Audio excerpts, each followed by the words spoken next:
Sullivan right here, and today I wanted to do a video on my grandpa's John Deere 2010. Estimate this is probably a 1963 model based on the serial number here.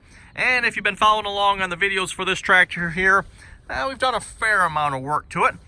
Mostly a lot of tune-up work, particularly that particularly evil thing right there.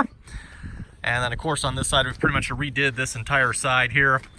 Pretty much all new ignition coil, plugs, points, condenser too, cap, wires, and including wiring too yet.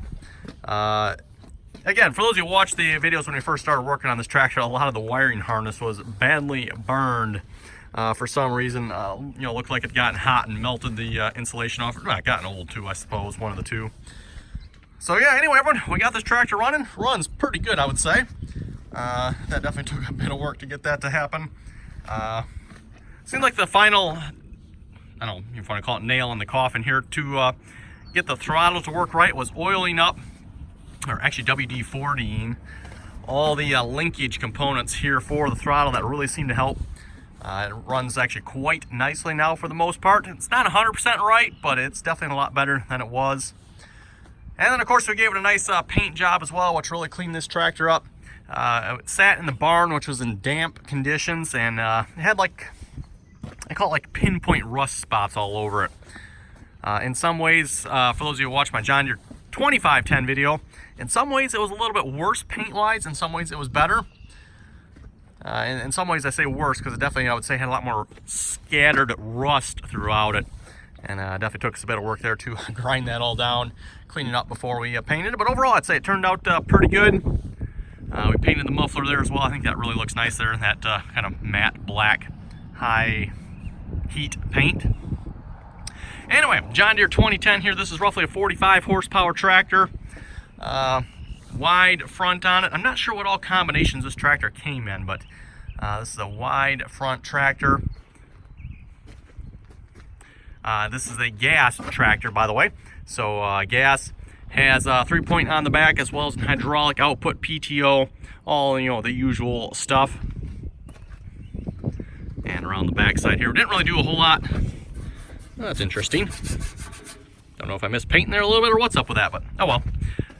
It's amazing you bring something outdoors like this and then you start to see all the defects, like, oh, missed that or missed there or something, or got something on it or something like that. But yeah, 3-point in the back hitch.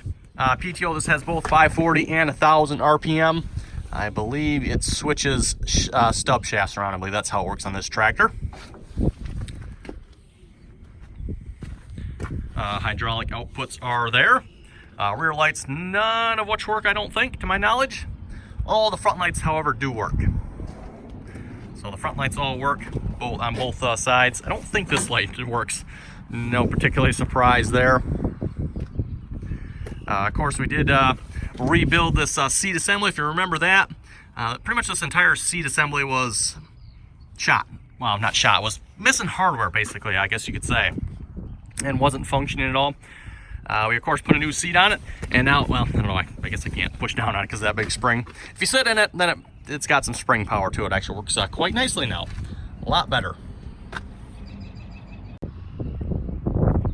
So as far as my grandpa was concerned, at least from what I remember, he would use this tractor for like brush hogging.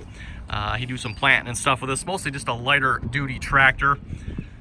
He didn't, obviously do a whole lot of heavy work with this tractor. It's not, a big, heavy, high horsepower tractor. So, and it's gas to top it off too yet. So, again, for those who don't know anything about that, gasoline tractors, especially in this horsepower, well, they like gas. What do you expect, right? So they definitely burn through quite a bit of fuel there, whereas a diesel tractor would be far more economical in this horsepower range. Transmission on this tractor has 8 forward and 3 reverse gears. I don't know if you can see that there. I did my best to try to find another sticker there. I was unable to locate one. It seems like all the stickers that are out there, I suppose if you look in the right spot, you could probably find one, but all the stickers out there do not have continuous gearing, whereas this one, at least what I call continuous, it goes 1 through 8. Whereas on my grandpa's John Deere 2510, it's got 1, 3, 2, 5, 4, 7, and 6 and 8. This one's 1, 2, 3, 4, 5, 6, 7, 8. That's how the gearing is on this one. So yeah, unfortunately I wasn't able to find a sticker, but nice if it could. I think that would have looked a little bit better. I'm not entirely sure what these controls down here are for. I would imagine something probably 3-point related, possibly.